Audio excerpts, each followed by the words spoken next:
વેરાવળ સોમનાથના પ્રભાસ પાટણના ઘાંચીવાડા વિસ્તારમાં આવેલી ગીચ માનવ વસાહતમાં ઘૂસી આવેલા એક દીપડાનું વન વિભાગની ટીમે સફળતાપૂર્વક રેસ્ક્યુ કર્યું છે। વન વિભાગની રેસ્ક્યુ ટીમે લગભગ 2 કલાકની જહેમત બાદ ખંડેર મકાનમાં છુપાયેલા આ દીપડાને શોધી કાઢ્યો હતો।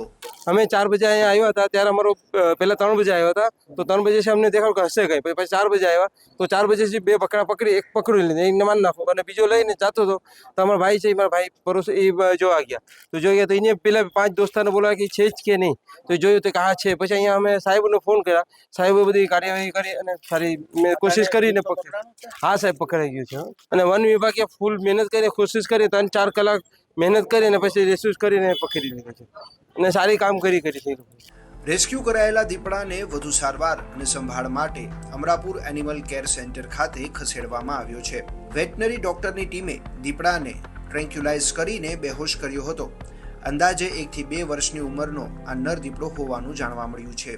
જી આજે વેરાવળ રેન્જની વેરાવળ રાઉન્ડના વેરાવળ બીટ હેઠળ આવતા પ્રભાસ પાટણ સિટીની અંદર ઘાંચીવાડા વિસ્તારની અંદર દૂધ માર્કેટની બાજુમાં એક એજાજભાઈ કરીને નામના વ્યક્તિનો એક ફોન આવ્યો 4:45ની આસપાસ અને એમણે કીધું કે ભાઈ અમારે ત્યાં 2 બકરીનું મારણ થયેલું છે।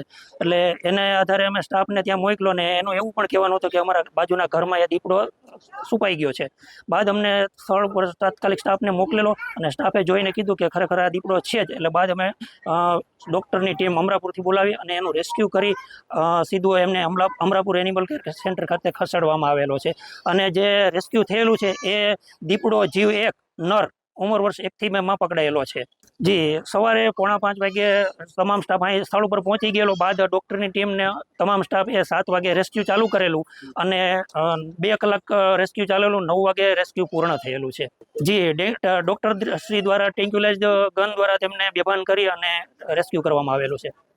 આ રેસ્ક્યુની અંદર સ્થાનિક લોકો તેમજ Prabhas Patan police station veterinary doctor Shri Amarapur તેમજ આસપાસના જે NGO છે એ લોકોનો પણ અમને સપોર્ટ મળેલો છે આ રેસ્ક્યુ કરવામાં। એ બધાનો ખૂબ ખૂબ આભાર।